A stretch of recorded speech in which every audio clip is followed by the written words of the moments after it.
will give you more output though. Yeah. Or 71A is not too bad, but I Yeah, think, then you need higher plate voltage for a 171. oh, you do, okay. But at 112 would work just fine then. Yeah, 171 likes 100.5 or more. Okay, Well, probably so does the 45. Yes. So yeah, if I just run it on 90 volts, it probably won't do all that well. Of course, battery Yeah. sets aren't noted for high five. Yeah, you need a higher plate voltage in like Bruce stated, they're lower impedance, and you know you may want to take one of your horns and take a few wraps off the coil. Okay, I say that in jest. right. I got a cabinet question for you.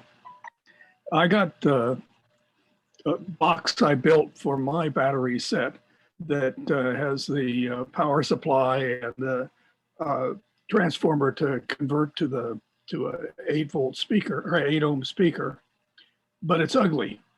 And the case for the TRF receiver is pretty. And I'm wondering if you have any source of or idea where I could get a pretty box that I could mount the power supply and the speaker in.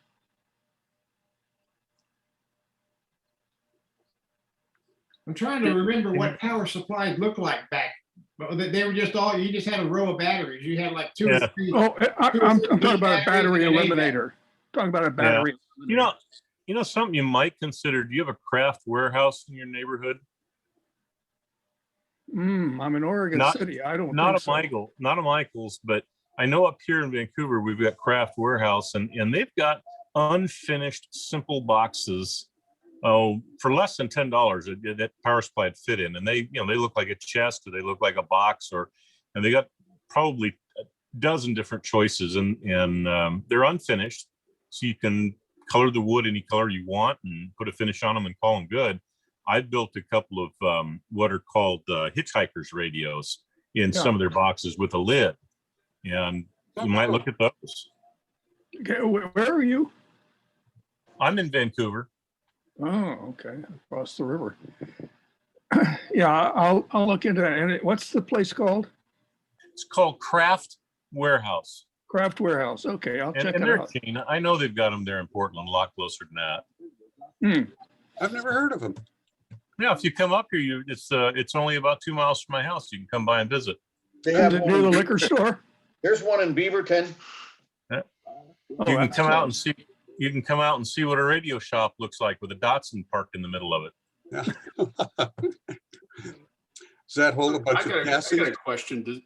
Has anyone come up with a wall wart substitute that doesn't make any hum for running like the little transmitter that we had years ago, or that we had last year?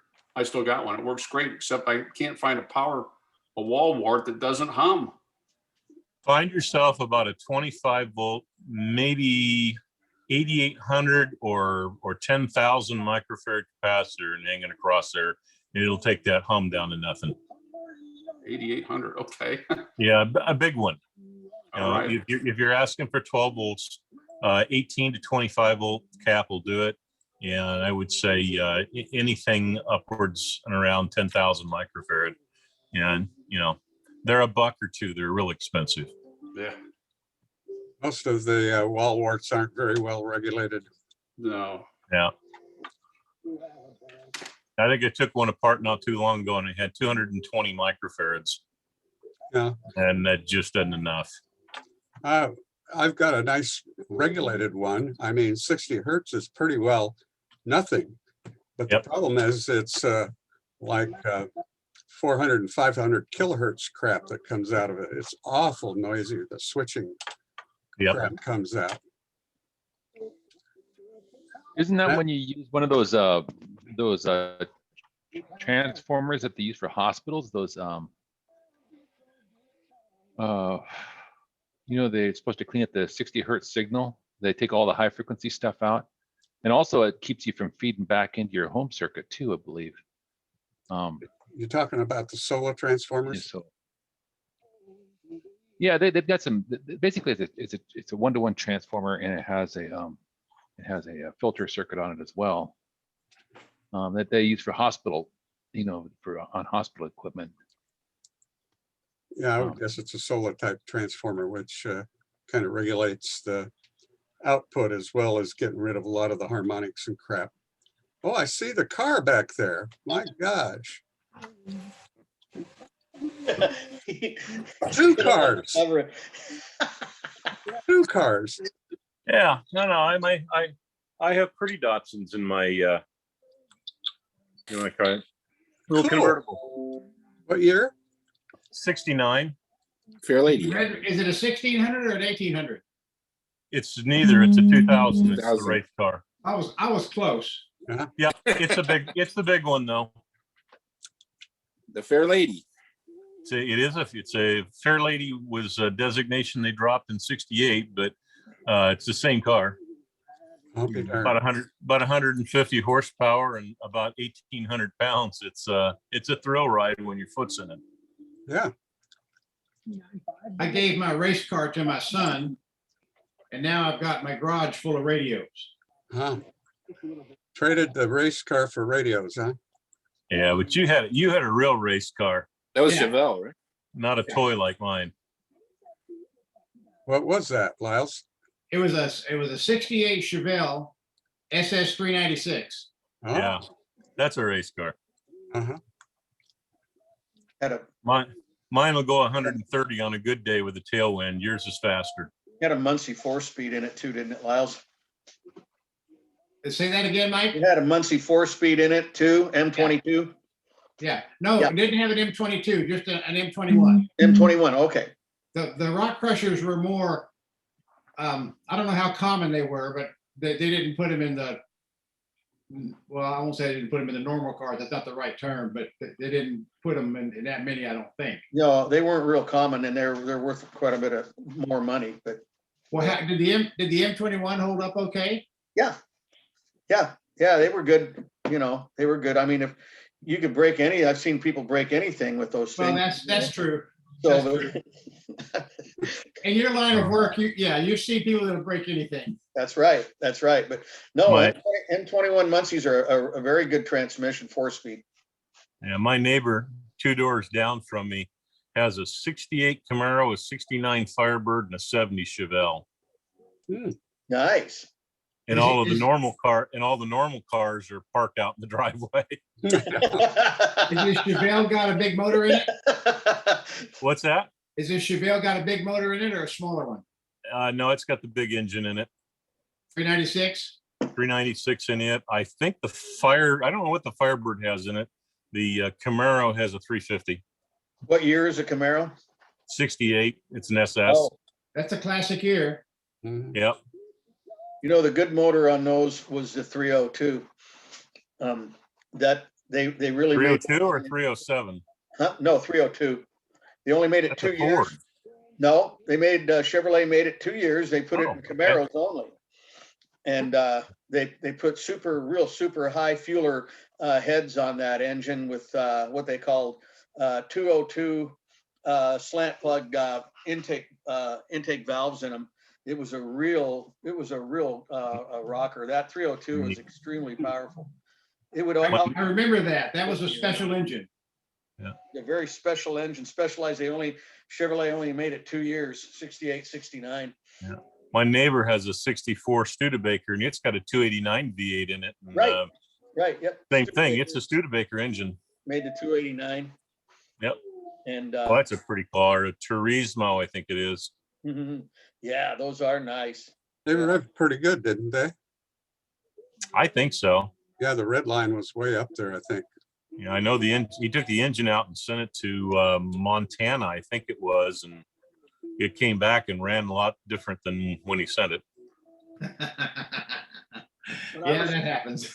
When I was in an auto shop in high school, people would make their own 302 engines.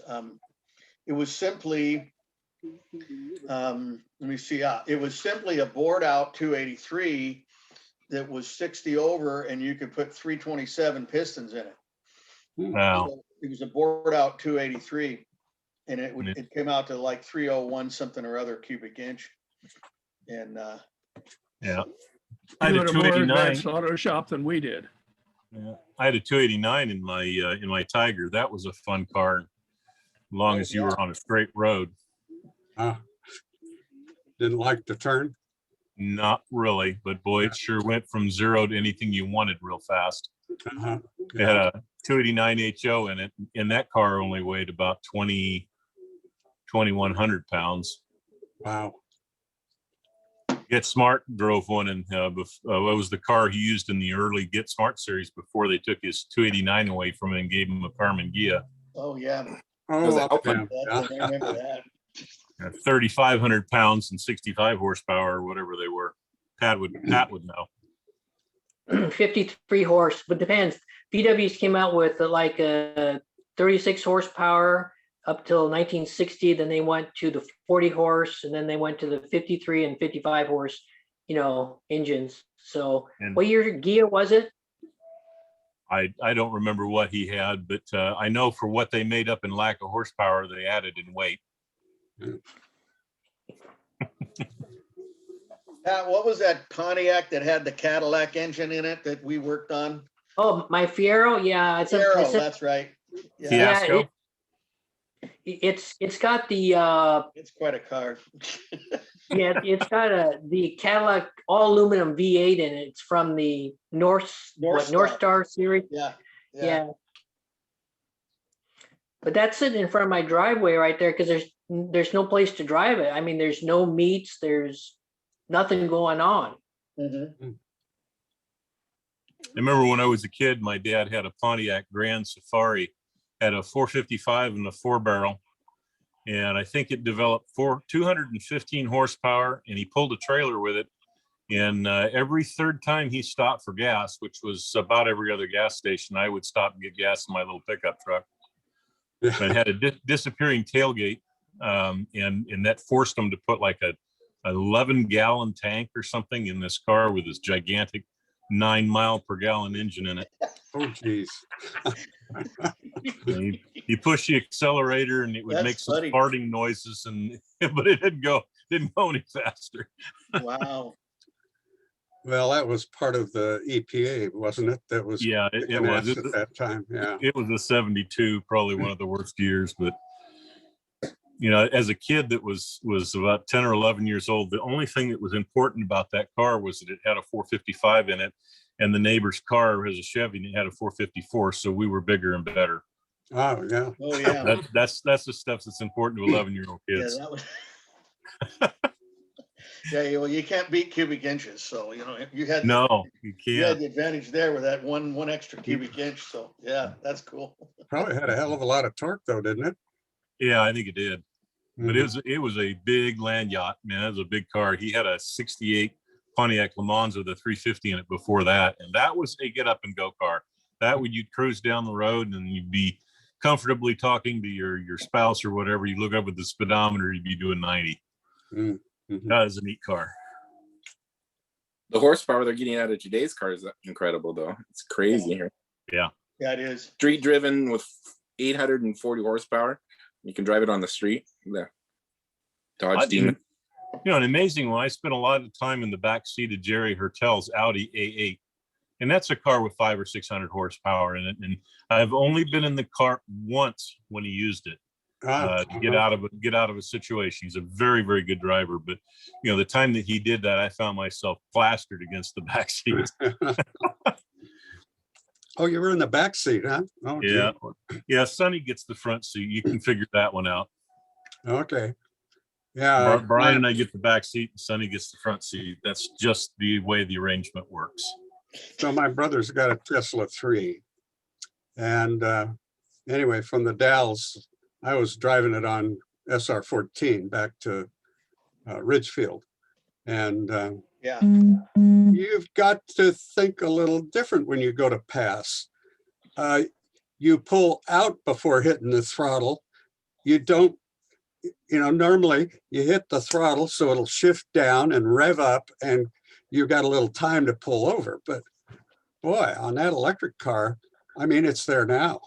You'll end up rear-end the guy if you. Like the old steamers. Instant torque. Yeah, The one thing that really bothered me was all this distraction with that big ass screen with all that data out there. Oh, what kind of regeneration are we getting when we're slowing down, you know, and you got to look over there. And, you know, Funny. I reach over to push the air conditioner, turn the air conditioner on in my car, you know, I don't have to look at it, but you got this damn screen you got to look at to punch buttons and stuff. It's scary. Yeah. But it's fun. Oh God. Oh, I bet it is.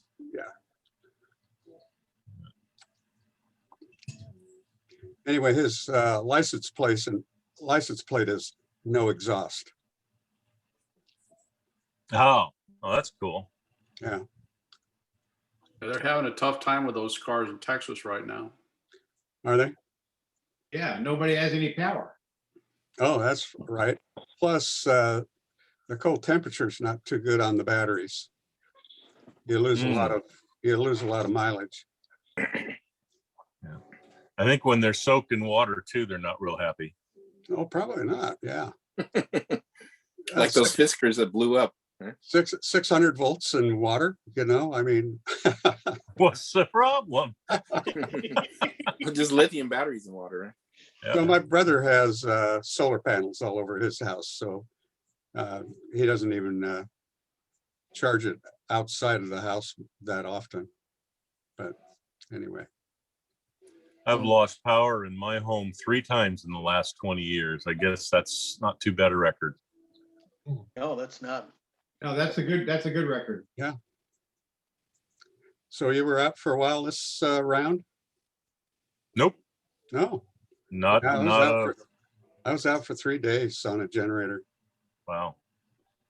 Now my sister's got a generator where she's at. I can't prove it in. I've got an inverter that'll run this bench for about 4 hours, and I've got crank up radio, and I've got one television that has a 12-hour battery in it.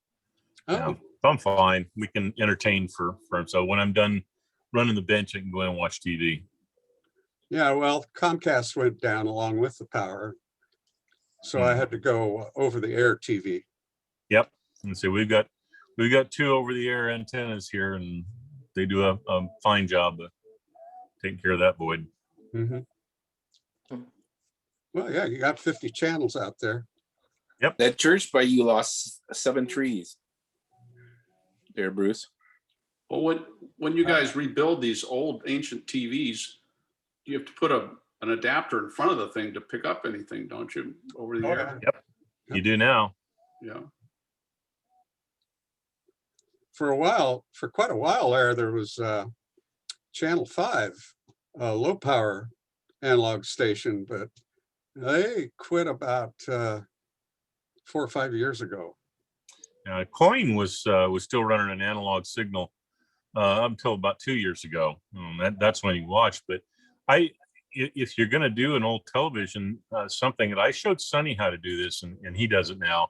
I took a converter box and put it over, behind a cabinet, hooked the cable up to it, or hooked everything up to it, and then I took the output is channel 3 modulated. Mhm. And I put it through a 20 dB amplifier and stuck a small antenna on it. Yeah.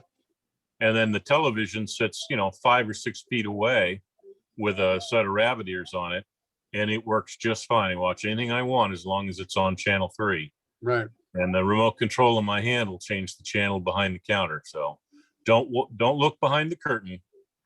No, wait a minute. You can't use a remote control with an old TV. Well, I keep it in my pocket. It's fair. It has to make a noise. Click, click, click, click.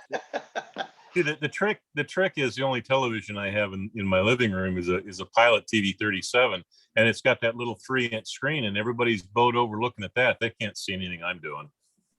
Yeah, I've got to find a CRT for mine. It's really weak. If I jack it up to about 10 volts on the heater, it's all series strung, Yeah, so it's a I do series that strung set. externally. Yep. And then it gets a little fog. No picture, but a fog. Then you bang on the tube until internally it makes connection, and now you got video. The moment you let it cool down and warm up again, that connection is missing again. So Bruce, you've been one of those people that fixes televisions by going up and slapping the side of it, huh? That's right. And here I thought all that test equipment had meaning. No, no. Like Andy Griffith on No Time for Sergeants. Well, the test equipment says the tube is dead. Well, under certain circumstances, it is dead. But Remind me of which tube that is. It's a 3KP4 or something like that. 3KP4, yeah, I think that's it. Okay. There's quite a few P1s out there, but yeah, Who wants to watch everything in green? right, yeah. The TV guys called it the Sony hammer. The Sony tool was a hammer. Hit the side of the Sony Trinitrons. Yeah, they made a lot of those tubes for oscilloscopes, so they had a lot of P1s out there available. Yeah. Sonny says he's got a couple, so I'm gonna have to break down and see what we can do there. Buy some butter. Well, you know, I don't know what you found in yours, but this one, it was full of 3 ohm series resistors between heater circuits. And every one of those was way, way up in resistance. Yep. Yeah, I And- think there was about 12 or 15 resistors that came out of that unit. And I'll bet if I brought it back here out on the bench, I'll bet I could find another handful. And the other thing was that there wasn't a schematic that really matched. I mean, there were significant differences in the heater circuit and how they were routed and a couple other things. I don't recall what now, but it's working pretty good now, except for the problem of getting it up and running with the higher heater voltage and thumping on it.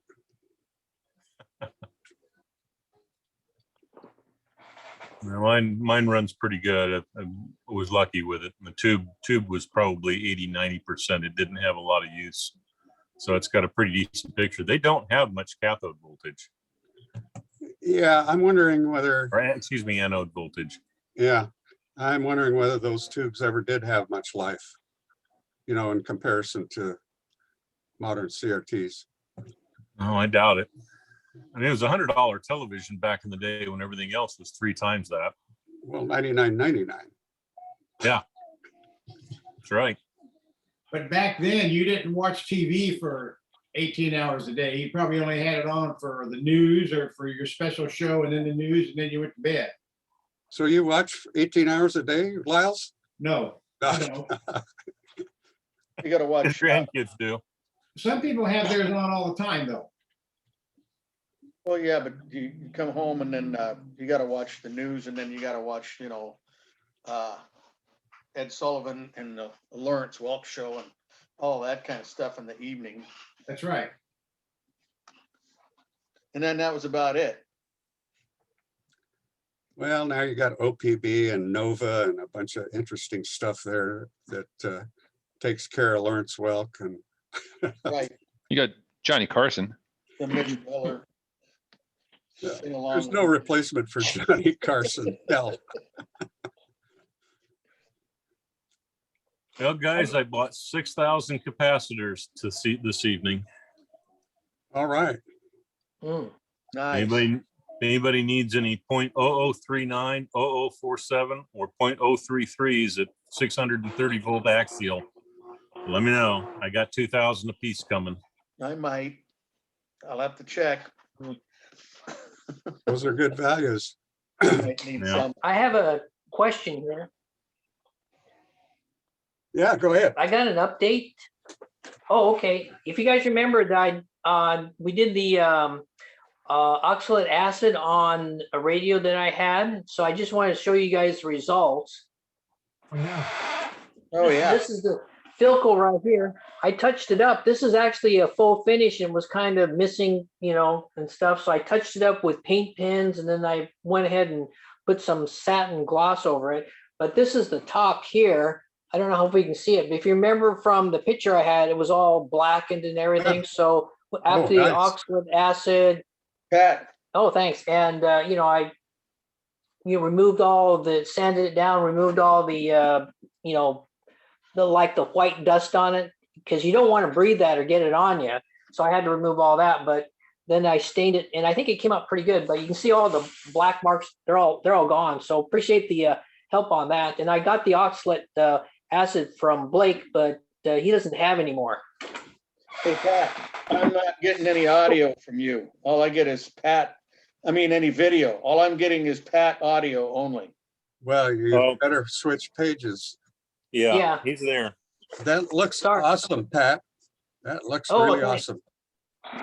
So this one here is the one that I showed a picture of. It's the one that had the old stain left on it in little places. So I used the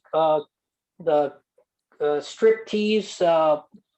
It's kind of like a paste paint varnish remover, and I put it on there. And then after I was done with it, I used liquid sandpaper to remove all the remaining places of varnish and stain that were out there. So I think it's ready to go. But my question for tonight is, what color stain do I use that matches close to what the original Philco radios used? Hmm. The last radio I did and showed you, it's kind of dark, but this is a Philco right here. And I'm trying to get this color, which is kind of a more lighter golden brown compared to the other Philco I did. I used a walnut on that one, but I think it was too dark, and I kind of want this color. And I don't know if you guys know what Philco used for this kind of a brown. Looks like golden oak. Golden oak, huh?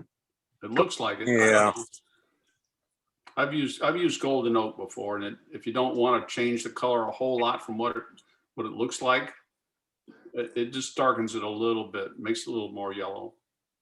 Oh, okay. Well, I kind of want to be original, because I think this last one I did had the black spots on it. I think it came out a little too dark, and I just used a walnut. So Yeah. golden oak. Consider using golden pecan also. That's that one and one called special. I'm sorry, was it special? No, I'm looking at my color guide up here. Golden pecan and early American. That's the other one. Those are both colors that are available from Minwax. And that early American it's a dead match for a lot of them. It's browner than the golden pecan, which is a little bit darker than the golden oak. They're all pretty. But let me see something here. How do you switch that? I was going to see if I could show you. Yeah.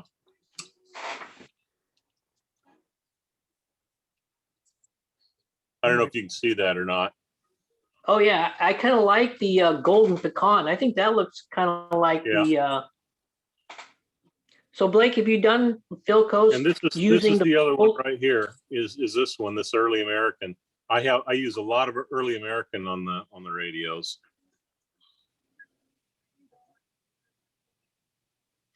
Okay, I think I like the color of the golden pecan. Okay. It's a little bit lighter. Yeah. Yes, it is. But if you're doing two-tone, those are the two colors I use is golden pecan and early American. Your early American is darker. I got a question.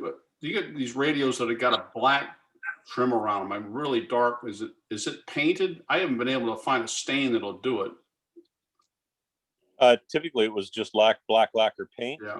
or it was dyed. I use black lacquer. sometimes I've had some radios that actually have a black inlay in them, which is a separate. Yeah.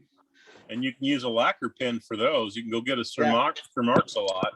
Mhm. And if you're trying to do a stripe, that works real well. And the lacquer will lay right over it. Okay. Hey, speaking of that, do you guys know where to get this at a discount? Because I can get this Mohawk classic toner. It's for sale on Amazon, but it's like $12 a can. So And I think that's a little expensive. Blake, do you know where you can get this? If we all go together and buy, maybe a couple cans each, that maybe we can get cheaper than Well, 12 bucks. I've got a few cans here for if I just need a little bit, but I've made my own for years. I actually buy the dyes and the pigments from Mohawk and mix my own. That way I can get the color tint that I want. The dye will go over and is translucent and let the grain come through. The pigment that I've got, it covers it up more. You can hardly see the grain. But I've got Perfect Brown, Van Dyke Brown, and I've got another one called Medium Walnut. Those are the three that I typically make my toning lacquers out of. I remember when I visited Blake's lair there, he had this new going, Mike. new lacquer Doing good. How sprayer. are you doing, Brian? Hey, Good. Good to see you. Hi, Brian. Yeah. How everyone's doing. Yep. Go ahead. Sorry for the interruption. No, I just wonder how your new lacquer sprayer worked out. Wonderful. Worth every penny I paid for it. And I bought a Miller centrifugal pump that runs an air gun. So I've actually got 2 new compressors. But yeah, the one I bought is a Fuji. They're made in Canada. And, it's not for the faint-hearted. It was expensive, but it works great. Pat, if you want the spray cans of the Mohawk stuff, you can get those down at Woodcrafters down there. I think they're on 7th and Davis. in Davis. Yeah, Northeast. Yeah. And they're cheaper. Yeah. And they have the whole selection there. Do you know about how much they are per can? Because I know Amazon's 12. I don't remember. $11.98. No tax, Oh. no shipping. Now, the last time I bought one, they were about $8 a can. Yeah. okay.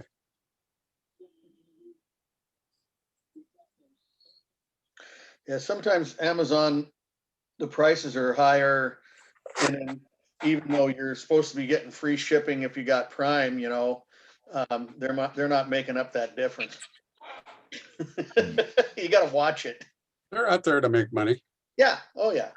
The free enterprise system. So yeah. Yeah. Cool. So here's my, let's see if I can.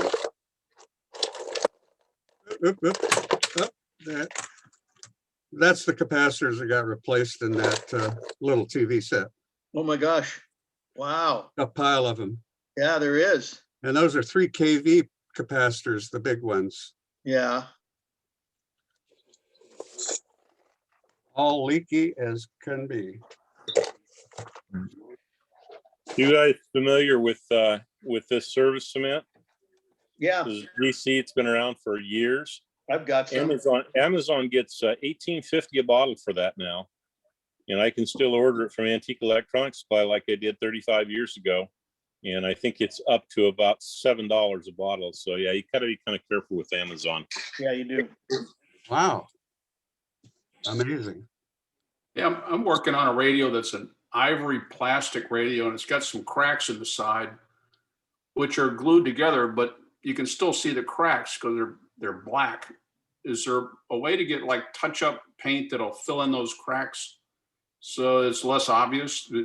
Is there a good recommendation of what to use? I haven't done it yet, but I'm not sure if I should buy appliance touch-up paint or what. But where would somebody find something like that? Is the craft store a place to try or what?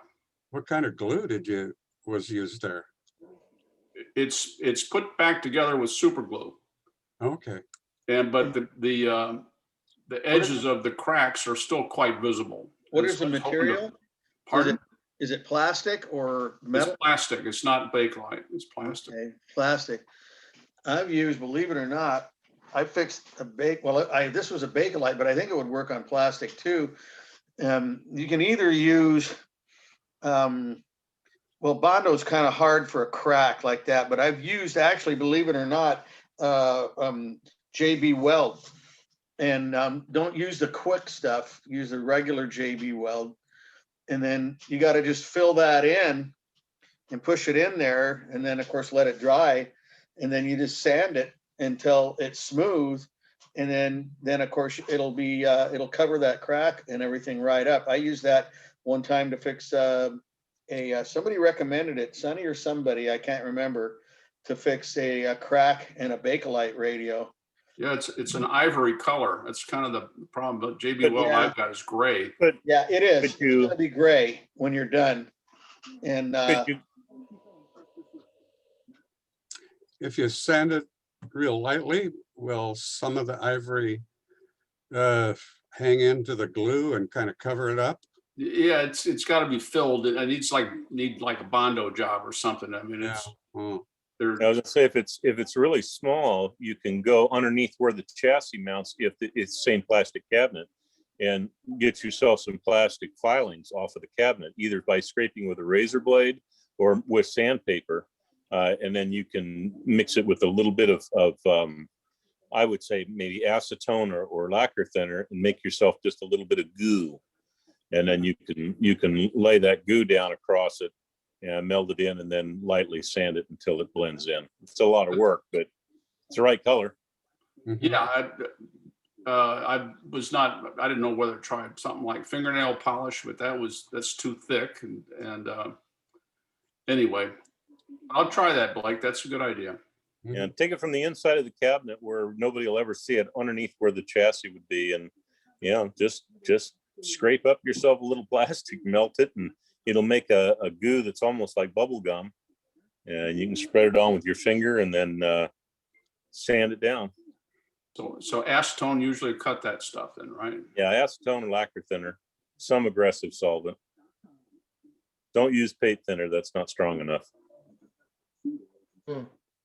It's got acetone.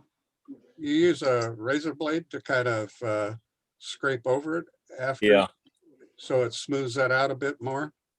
I do, and I actually use that to feather it. Yeah. Will lay the goo across it and then drag the razor blade at an extreme angle and use it like a putty knife. Yeah, okay. Yeah, this crack it came like that. It was taped together from the inside, but the thing was in pieces. So it's put back together, but it doesn't look great. I'll tell you something else that's kind of cool is if you're doing a crack like that and it's all the way through. I've used a trick before that works fairly well. You need to have Scotch tape, not cellophane tape, but real honest gosh Scotch 3M tape, and have somebody hold the crack together, forcing it with hands. It's a two-person job, and then tape the crack shut. Go to the back side of it, turn the radio upside down, and backfill it with the most viscous super glue you can find, and let that glue run into the crack. I usually give it about 30 seconds, and then dust the whole thing with baking soda. And baking soda is a catalyst. It will cause the glue to become rock hard instantly. And then wait another minute or so for the catalyst to get all the way through into the crack, and then peel the Scotch tape off of it, and you'll be amazed. The one thing I'll warn you is make sure that Scotch tape is on there good and tight, because what you're doing is you're sealing the crack, and it keeps the glue from coming out and getting on top of the radio. Wow. Yeah, that's about how I put it back together with super glue, but I didn't use the baking soda trick. Yeah, I just had soda's cool. I had to hold it like this for like a half an hour, but it worked.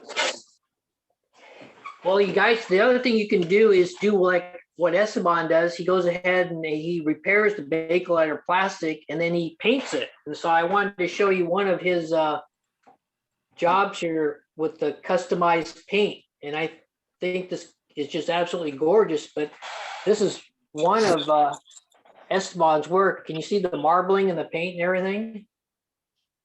Very nice. But yeah, that's awesome. But you may want to consider, painting them. Is that plastic, Pat? No, this is a Silvertone bullet, and this is actually Bakelite. But Bakelite.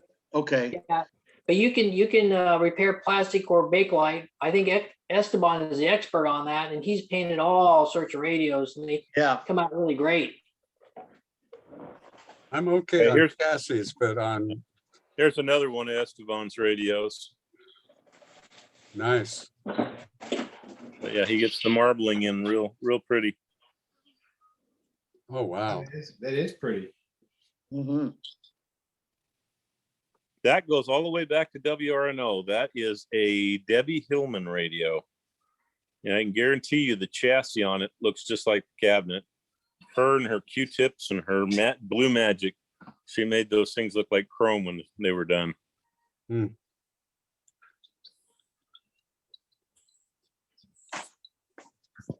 okay on chassis, but cabinets, oh God, I hate that. It's more work than the chassis usually. Yeah, exactly. And more prone to mistakes. So what's everybody working on these days? Had a guy just dropped off a True Tone. It's made by Western Auto Supply. And it's a 8-tube D1143. It's got a 6U5 tuning eye tube, 5Y3 rectifier, and push-pull 6K6. Nice radio console. Is it it's a console? Yeah, yeah. Broadcast band and FM? No, it's made in 1941. It's broadcast band. And then the interesting thing about it is it's got, then it has the police band, but the foreign short wave is broke up into 3 band spread bands, or, or in other words, they've chopped it up. I think it's 5 meg through, I think it's through like 8 or 9, and then 9, and then it's got like 10 through 13, and then 14 through 18 on the whole. Those are really spread out. Yeah, really spread it out. Yeah, in three different bands. Run a wire across your garage and it should be able to pick up some short wave. Yeah, well, I got a wire goes all the way around my fence in my backyard, Lyles. I can pick up all kinds of short wave. All right. But it should be good because that'll make it a lot easier to tune in because you're not so tight on your you spread out your selectivity a little bit, and then that way Right, yeah. you can control it a little bit. 454 hot rod there. Yeah. But yeah, that's a nice set. Nice radio. So I'm looking forward to working on that one. Yeah, most of the shortwave bands were always so tight that, Yeah. you just That's right. twitch past the station. You Yeah. can't, yeah. No band spread. But Well, I've got an interesting one up here on the bench tonight. It is an electro home. Anybody ever worked on an electro home? They're No. a vacuum cleaner. never Yeah. heard of it. It's a Canadian radio. I'll show you a picture of it. It's a little 5-tube AM shortwave. And what makes it interesting is not so much this, but this. Oh, It's two got speakers. Dual It's speaker. got two field coil speakers. Wow. And the other thing that makes it very interesting is that it's got a little tag that runs along the, if you look, shows you where the pointer should be, and it has all the frequencies, both AM and shortwave, laid out. But that's not where the radio has its dial. The dial is in the cabinet against the rounded felt. Huh. Anyway, an interesting set. It came right up. Yeah. I had to rebuild the cap and redo it all. But I'll show you the cabinet. The cabinet on this is really kind of neat. It's not the Zenith, sorry. That's a Datsun cabinet. Yeah. But it's an end table. Oh, wow. Oh, wow. And the missing drawer down here is a 78 RPM record player. That's over on the other side. But it's got a dial here with the AM and the shortwave on it. Oh, yeah. But it's Nice. just a really cute little table. It is. But it is definitely a Canadian model. And that's a little project. It turned out it belonged to a neighbor of mine who was out visiting my neighbor, and I had a Philco 70 on the bench that broke into a screeching howl one day. And I excused myself, and he said, "What is that?" And I said, "Oh, it's an old antique radio." And boy, he hopped on my tail and followed me right into the garage and said, can you work on antique radios? And he took one step into the garage and said, oh my God. He says, yeah, this is serious. So anyway, he's been looking for somebody to restore this for his daughter now for about 3 or 4 years. He said he never dreamed that it was 4 houses down the street. So it's got That's great. 2 field coil speakers in it, though. What's that? It's got 2 field coil speakers in it. Yes, it does. One for each side of the cabinet. They point out the side, and they're both, I would guess, about a 6.5. Look like they're 6.5. They're not 8. Let me pull a tape measure out here. And they're 7-inch. So it's got a pair of 7-inch field coil speakers.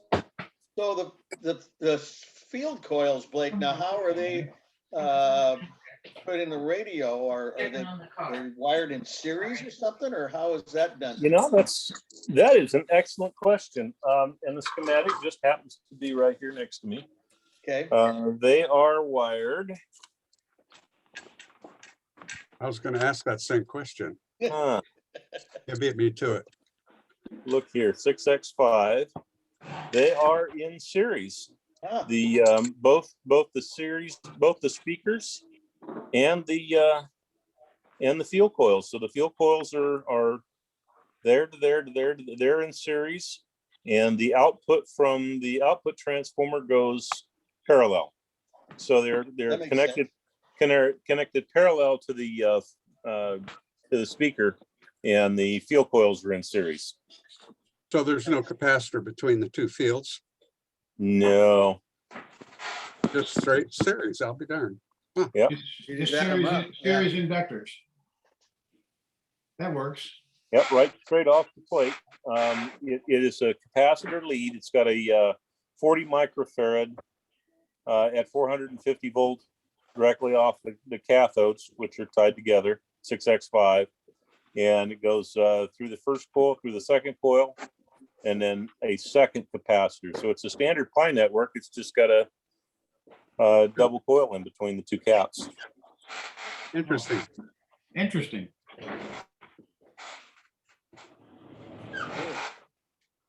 Never seen that one before. Yeah, I can actually, the schematic here is really clean if you're curious. Oh yeah. Some light on it.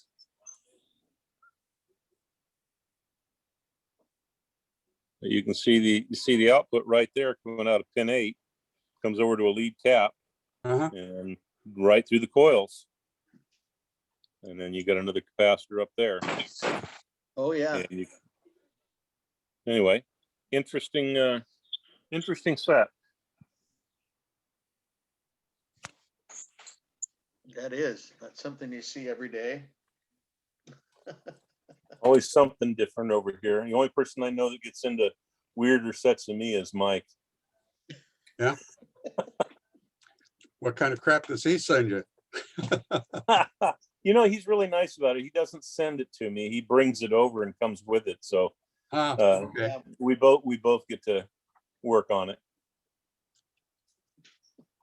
I was just working on a Grundig here. Well, I guess it's a month ago. And kind of an interesting setup there, and that they had a couple of pentodes in the output, but they drive they have 3 output transformers, 2 of them for higher frequency, which are single-ended, into a push-pull transformer, which is then for the bass speaker. So they didn't do it just with caps, huh? Yeah.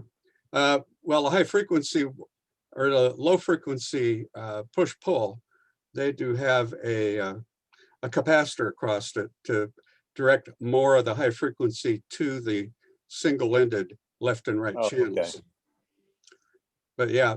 Oh. So they're really, the tubes are running single-ended to each speaker, but also push-pull then to the bass speaker. Of course, you need more power to the bass speaker, right? Got to rattle the windows. Yeah, got to rattle the windows. Yeah. Yeah, those 6x9s were designed to march you around the house. Yeah. This Grundig you're working on doesn't happen to belong to a lady in Portland, does it? No. Okay. Oh, is she complaining? I Somebody else. know it's kind of funny. I had a gal call me that wanted me to come work on her Grundig, and she was very clear that I needed to come to her house, and because it was a large piece, and she wanted me to do the restoration in her living room while she provided oversight, and that's how she worded it. And I said, well, I'm not your person. Yeah. I'm not coming over in a COVID epidemic and taking up, and I said, these restorations sometimes take 8 or 10 hours.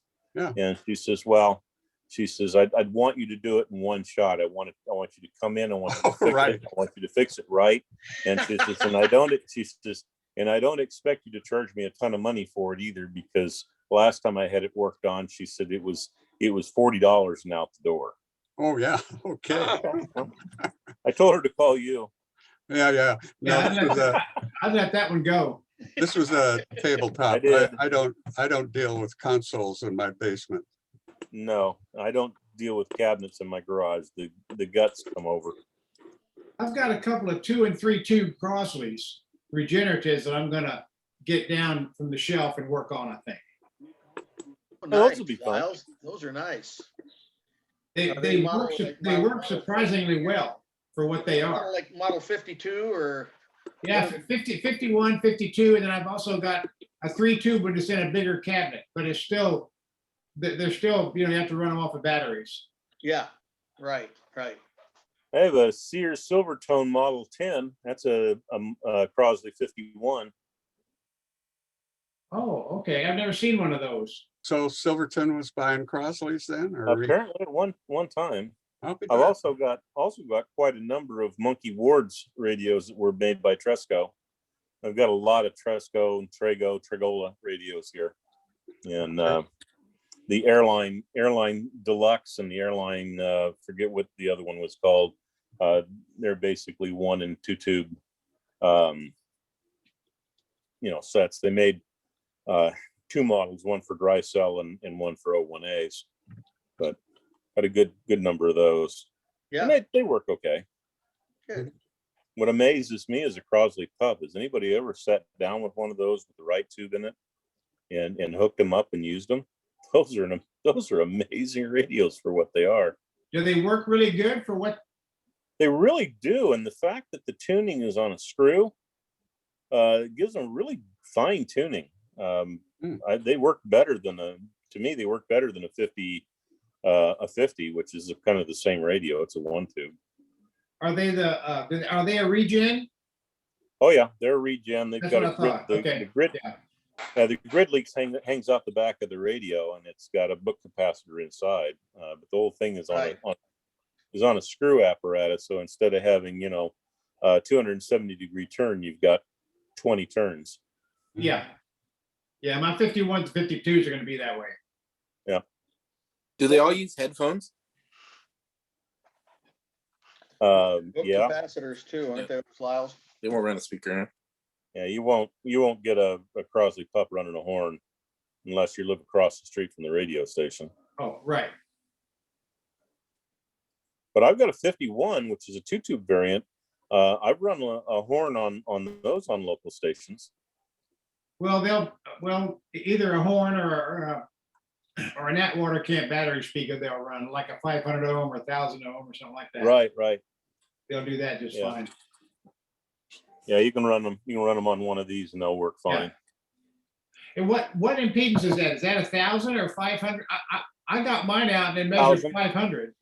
This one's 1,000. It's 988 or something like that.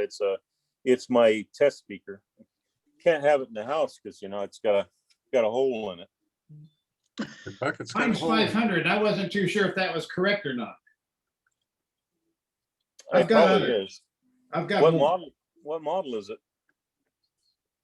E3 maybe. Okay, I think this is this is an E3, and last time I checked it, I think it was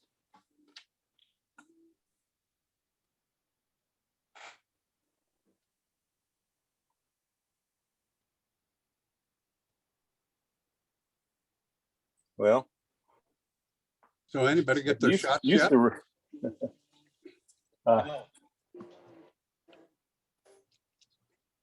see what we got here. This is where I need 2 people. Yeah. Your fingers There aren't it that goes. resistance.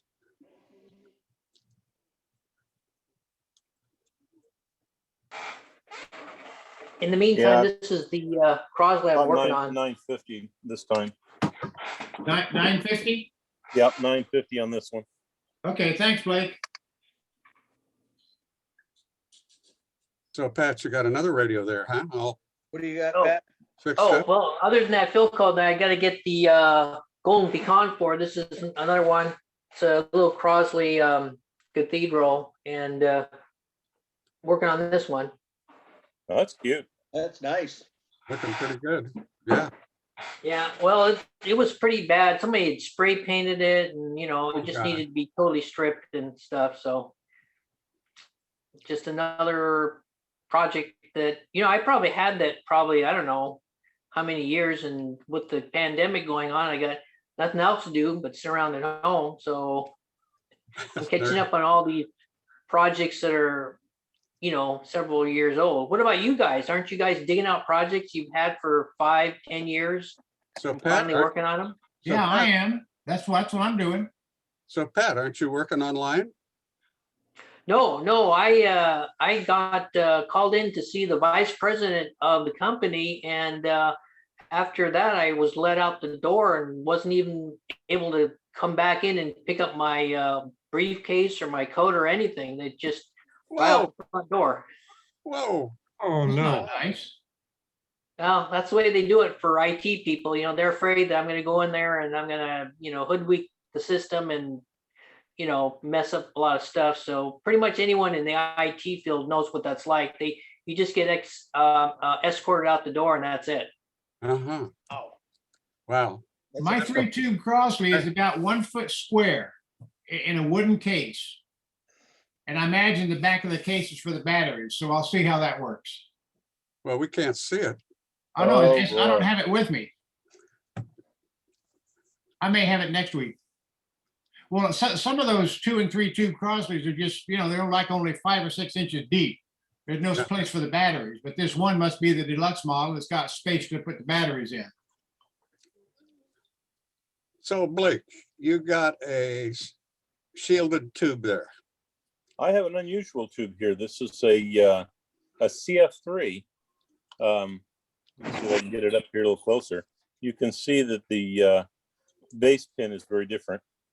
This is quite significant. This is the last of the 5 tubes that I need to restore Phil Rossi's Nora Serenader from 1935 out of Germany, or 1936, I guess it is. A friend of his brought it back as a war souvenir, and I've been looking for about 2 years to get this radio, get the tubes I needed for this radio. I needed 5. That's not a surprise. Here's a picture of the radio. This radio precedes the People's radios. This is actually a pretty nice radio, and he's asked me to restore it for his friend.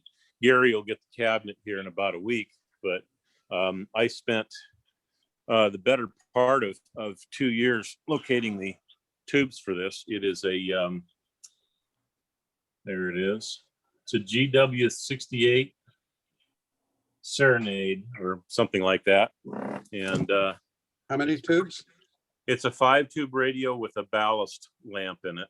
Okay. And anyhow, an interesting tale on that one is that I was not able to locate any of the tubes for this in Germany. Those tubes came from all over. This last one came from Belgium, but they came from Belgium, the Netherlands, Yugoslavia, Spain, and I think the other one came from Slovakia. But anyway, it's been a treat to get tubes, and all of the tubes that I have are either new old stock or guaranteed tested, but they all have this very odd Yeah, plug never in. ran into that. Yeah. So Anyway, I found the issue with I think it was a Saba. And I had to go to Norway and all over the place to get tubes for it. It was I really, got a Saba right there. oh, you're Little newer. sobbing, you're sobbing all over the place, huh? Yes, I am. So a lot of the European tubes had shielded on the outside.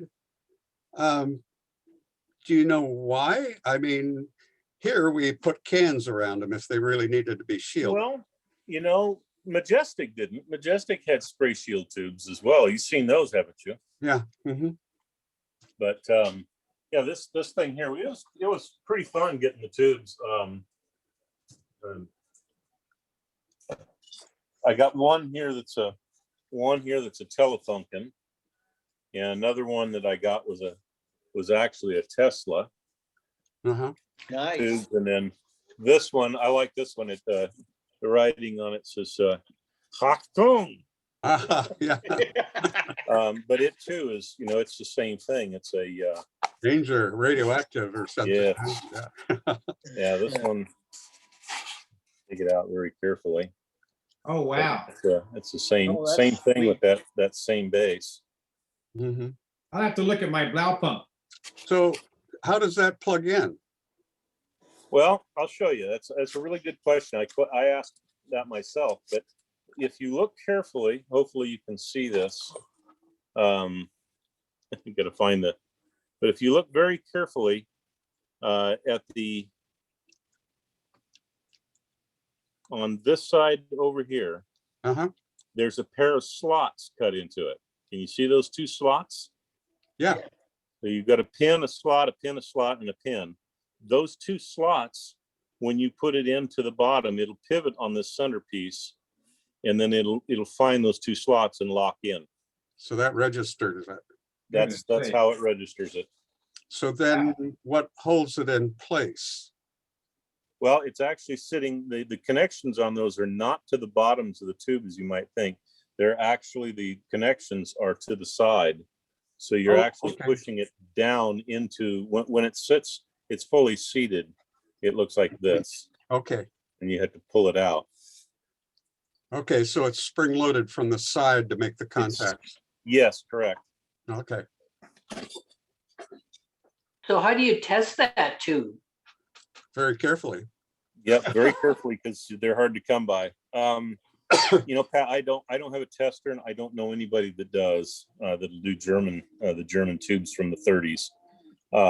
What I had to do is I would end up buying Newell stock for most of them. This one from Belgium, I know the individual, and he actually sent me a printout, a picture of this sitting in his tester with the rating on it. Mm-hmm. And nice fella. But I'll tell you, it was interesting buying these tubes. I could find them all day long on eBay, no problem buying them. You know, they were $40-50 a piece and $40 or $50 to ship them. And there was something about $100 a tube that just didn't sit well with me. Yeah. But even so, I paid probably right around $30 a tube for these. So it was $150 worth of tubes in the radio. But that was okayed by the owner. So you didn't try percolating the leads and testing it in a tester like for a 6K7 or something like that equivalent? No, you know, I probably could have done that, but there's only so many hours in the day, and I'm choosing not to build jigs for part of them. You got that right. Can take a lot of time. Yeah.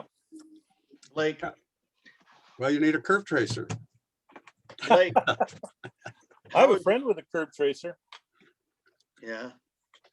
Yes, Mike, How is your selection on 6U5s? better than yours. Yeah, because I'm out. And I need one for this radio, so. Yeah, I've got them. Do you need the Coke bottle style, or can you take a GT? The GT would work just fine. Yeah, the only thing I'm low on is 6 T5s. Let me know if you find a gaggle of them. I'll buy a few. That's what you're looking for, right? 6T5s. Yeah, that's the one that the Zenith uses that doesn't have the pie piece in it. Oh, that's right. Yeah, yeah. right. I have one. Yeah, I sold my last 6U5 to that Zenith that that you helped me on, that I finished, and you recommended that one was a little bit different. I will say that I have an ample supply. That's interesting. They picked that radio up, and the guy's wife, I usually hold this bag up of old wax capacitors and all this stuff and tubes, and I go, "You want this? Is all the old parts?" And usually they say no, and I end up throwing it out or something. She says, "Oh no, I'd like to have that stuff, because I'm gonna use it and use it for artwork." She said she's gonna make something out of it, and I go, "Great!" So I gave her the tubes and the old wax paper caps and all that stuff, and so I'd be interested to find out what she makes out of it. Well, I owe you, Mikey. I keep them, and when this thing gets full, I pour them out on the workbench, take a picture of them, put them on eBay, and people give me $100 for them. Nice. Figure that one out. Well, these Black Beauties are their bumblebee caps. Mm-hmm. Yeah. For guitar amps. Oh, they just go nuts. Oh, they eat them up. Oh, yeah. They eat them up. They eat those up. So we've been kind of saving those at the museum, thinking, well, I've got on eBay or something. I got a handful of brand new ones. Oh yeah. And they're just leaky as all get out, so I know they're worth money. Mm-hmm. Oh wow! In my box of Black Beauties, look what I found. Acorn. An acorn too. Acorn. Yeah. So the interesting thing about those Black Beauties and bumblebee caps is that when they get leaky, in there too. When they get leaky, the capacitance actually goes up at low frequency because they're acting kind of like an electrolytic capacitor with moisture in them. So a 0.01 will get up to 0.03 microfarads, depending on what frequency you measure at. Huh. Well, that's interesting. Yeah, next time if you got a LCR that's got different frequencies, try it at different frequencies and look at it. How does that make your guitar sound raunchy and all that? Then I wonder. I've got a Sencor. My Sencor up here, you can adjust the frequency and the voltage, both. It'll go up to, I think it'll go up to 999 volts. Wow. That's better than my tell-ohm mic. But that's at 60 hertz, right? Yeah, 60 hertz, you get the voltage. It's one of those. Yeah. I think they were pretty popular. Yeah, if you got one, you can change the frequency. It's interesting to look at what the capacitance does with frequency. Yeah, you can change the frequency on this one, but you can't change the frequency and apply the voltage. I don't think. Yeah, I don't. Hey, you know what? I don't see frequency on that. I stand corrected. I saw F up there, but that's actually for farad. We don't have too many farads running around. Yeah. Well, I'm assuming this one because it says PF, UF, NFF. I think that's farad, not frequency. Oh well. Farads running around. Yep. Give your jeweler a very sharp razor blade and he can make microfarads out of the farad. Yeah.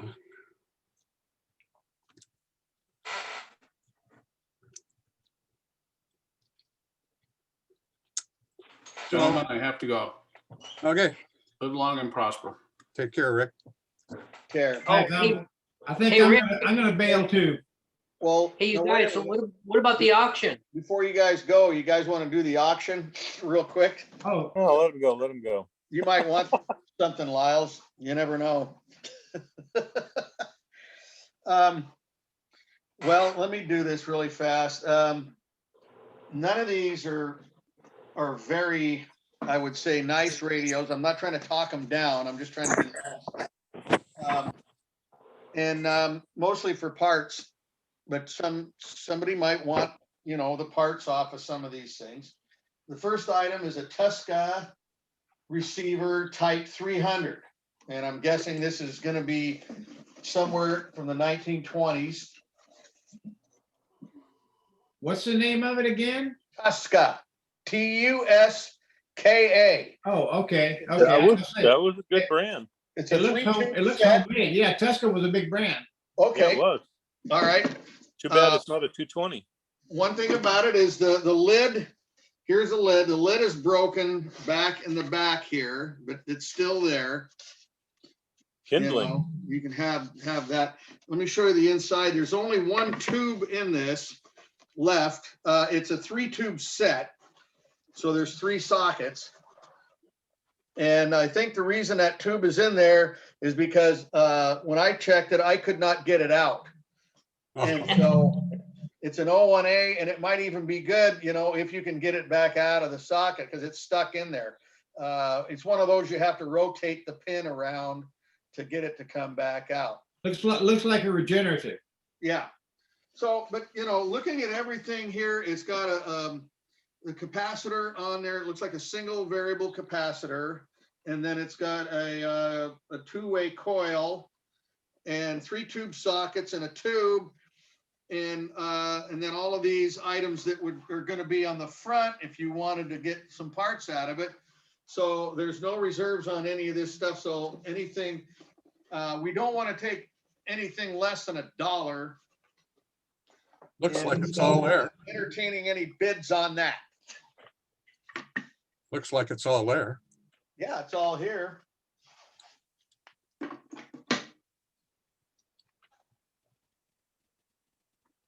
You're looking for bids?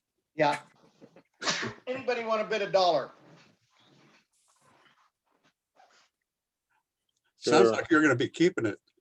Well, I'm not gonna keep it. I'll give tell you what a I'm gonna dollar do for with it. What? I'll give you $1, Mike. Okay. We got $1, $1. Anybody want to go 2? Are we done? $1 once, twice? Oh, please, come on, guys, play with me. You're stuck with it, Blake. Okay. Sold to Blake for $1. Anybody in the chat can vote, can bid too. So if you were in the chat and don't have your audio on, you can bid, and I'll watch that. All right.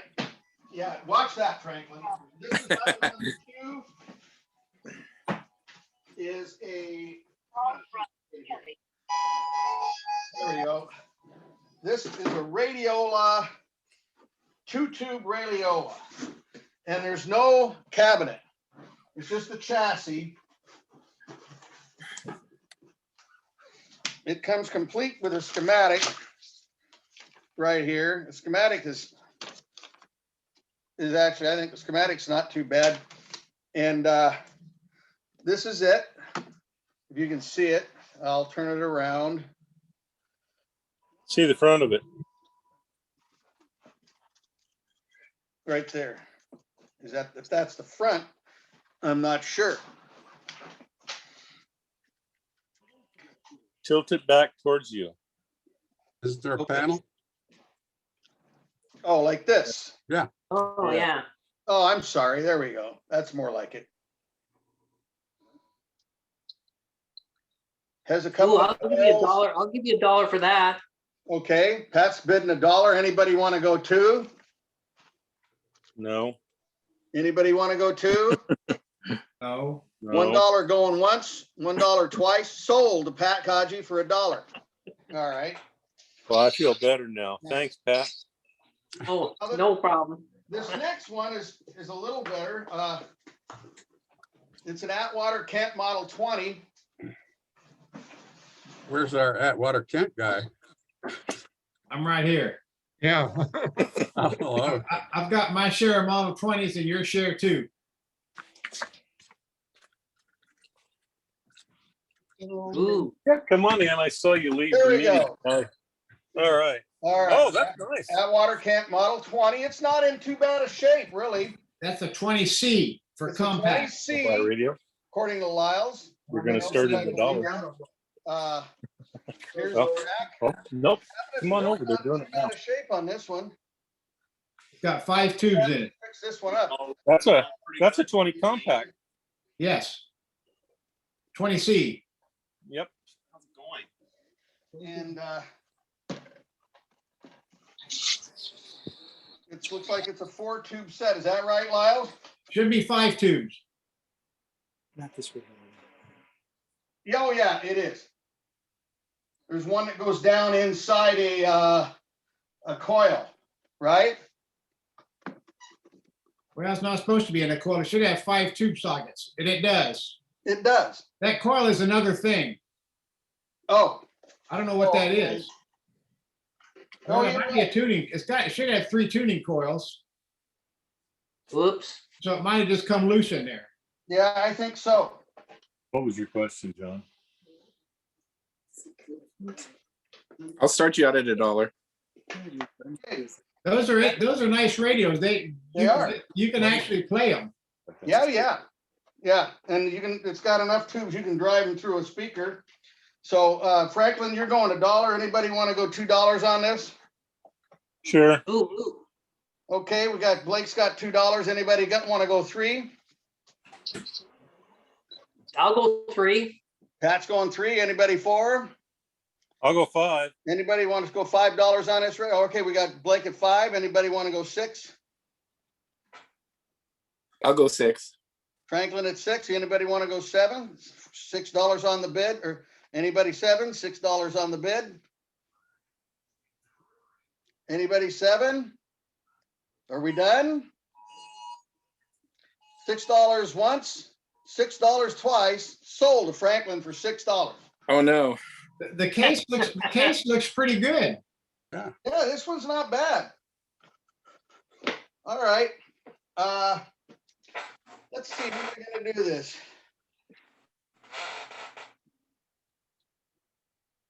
Well, I know I'm gonna be going up to see Blake, so I can take these 2 radios up there and then take the one over to Pat when I go to Vancouver, and then leave the other one with Blake and get my $2.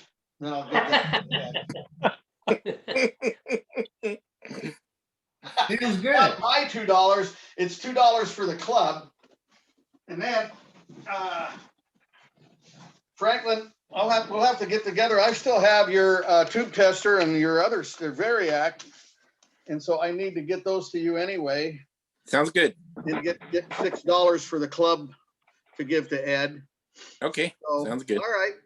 Well, guys, it was my understanding that we had a garage full of radios that had been donated to the club from an estate that needed to be auctioned. I thought we had many radios like that. Am I wrong there? No, we did that. We had a big auction last year. Okay. Is there a Okay, chance? I've got, Is there a chance that the garage full of radios that you saw was that sale down in Southern Oregon? I think it might have been, yeah. Yeah, that's not ours. Yeah. Did you go? Pat, do you have some player piano rolls that you want to try? yeah. The other auction or the other estate sales in Crawfordsville, Right, I know about that one. Oregon, south of us. So that'll be on what? That's 27th. Saturdays now. It's on the 27th, a week from this Saturday. Yeah. Right. Gary, All right. Gary already got the good stuff done. I'm gonna try to make it. That's okay. There's other stuff. Yeah, Yeah. I don't know if you guys can He see called this. me. He got 40 There's a lot of radios. radios in that garage. Yeah. Well, 40 of them went home with Gary, so he's all full up. That's good. How you doing, John? Oh, going good, Mike. Good to see you. Good to see you. Good to see you, John. Can you guys see this next? This is the last lot. This is a lot of, I don't know, maybe 60 or so player piano rolls. Is John there? Does he want to bid on this? I think John is interested. We're looking at your pretty rolls now. Oh, okay. They're not in I'm boxes though. Huh? None of them are in boxes. They're all loose. Huh? about these There's now. There's a few. Few in boxes. Huh? And there's 3 of them behind me in boxes. So there's about 50 plus rolls. I'll bid $1. I'll bid $10. Okay, sold. That was quick. I'll send him Oh, that didn't over. take long. Oh, I'm just, does anyone want to bid more than $10? Yeah. No, Pat, you're supposed to go once, twice and all that. What happened to that? Oh, okay. No, you're the auctioneer. Okay, all right, we have a bid of $10. Does anyone want to bid 11 for it? No. No. Okay, all right, $10 going once, twice, sold to John for We have a $10. winner. Good job, Pat. Good job. Okay, well, All cool. I right. hope that's okay, Pat. I know you might have been interested too, Yeah. but I guess. Oh, John yeah, and I Pat- did, but since you were bidding on it, I figured that, no problem there. It's pretty cheap for 60 rolls, that's for sure. Yeah. Okay, well, I'm excited. Thank you. No problem. And like I say, these three are with it too. They actually come in boxes, but yeah, there's not a lot of boxes in there, but the rolls seem to be in pretty good shape. Okay. So I can take them to Blake's house, but you just need to give Ed a check for $10. Anything Okay. there on the Beatles? You can do that. In fact, Ed is planning on coming over here. I ordered some switches for him from a surplus house, so we can use this as the central collecting point. Okay, You yeah, can just you're leave me a okay. check to the club, and I'll give it to him when he's here Okay, after the switches. So, I got it tonight. I think he's coming over tomorrow night. And if you don't have it, I'll cover you. Just pay You're me okay next with that? time. Let's give you the Yeah. 10 next week. Hey, Mike, Glad I got here for the best part. Mike, yeah. are you going over to Blake's? Because I could take these piano rolls over to Blake's because John goes to Blake's. So I could pick up the radiola from Blake, or if you want to stop by here on your way to Blake's, I guess you can, let me know. Yeah, I'm gonna go to Blake's. I've got some stuff to take to him and stuff like that. And then I can bring him his radio and yours. Thanks, guys. Well, How's that? Underground Railroad. And here we are, like 5 or 6 years later, doing WRNZ, and you guys are still all coming over here. Right, we're still all coming over there, no matter what, that's, and then Blake, I'll bring you your radio. What the heck was that thing? Anyhow. Tusca. Tusca, there's a Tusca. And then Pat, you can have you got the radiola, and then I'm gonna hook up with Franklin somehow. Send him over here. Get together with Franklin and bring you over your Atwater Kent, and then I might as well just bring your tube tester. You know what? Why don't I just fix that tube tester for you, and then I'll bring it over to you. Sounds good. It's been so long. It's been a year. Yeah, it's been over It a year. has. It's been a year, and we've been wanting to get together, and then the COVID hit, and then wow, that went away. So I might as well do that and get your tube tester working. So Mike, you want to, I think it works. Mike, you want to stop by the museum 10 to 2 next Monday and pick up a 6U5? Yeah, I can do that. Okay, Or you can get one over here. Your choice. No problem. well, wherever you're going to be. I owe you a tube anyway. Yeah, I'm out of here. Bye-bye. All right. Yep, I'll do I'm that gonna go out. next Monday, you say, between 10 and 2. 10 and 2. Okay. I'll Okay. do it. All right, I owe you a tube. Okay, not a problem. Appreciate it. That'll work out. Okay, I'll And, put it in my bag right now. all right. Then, Okay. what's today? Wednesday? Blake, I might get up to your place this weekend. I'll let you know. Okay. I'm gonna start working on this this True Tone. So Western Auto Supply make. And the guy says it plays, so hopefully it won't need a whole lot of stuff. That's always nice when at least they start out playing. Maybe I can get one of my Crosby's working for next week. Yeah, Just- that'll be just- nice. Just for That'll be show and great, tell. Alice. Okay, Lyles, let's play it for us next week. Oh, Blake, I found 2 bottles of that that solvent, that Ooh, surface ooh, ooh, ooh. solvent. I'll trade you something for it. One was almost empty, and so what I'm going to do, I'll just bring you that one there. That's almost empty. It's got a little bit left in it. If that's going to be enough for you, you think? Yeah, should be. Okay. Yeah, I'll bring you that one, and then that way I'll just keep what I've got and the new one, and then we're in good shape. And I got to bring a speaker up there and all that jazz, and then I'll bring these radios. That'll be great. All right. It's Okay. great. There's your treat for tonight.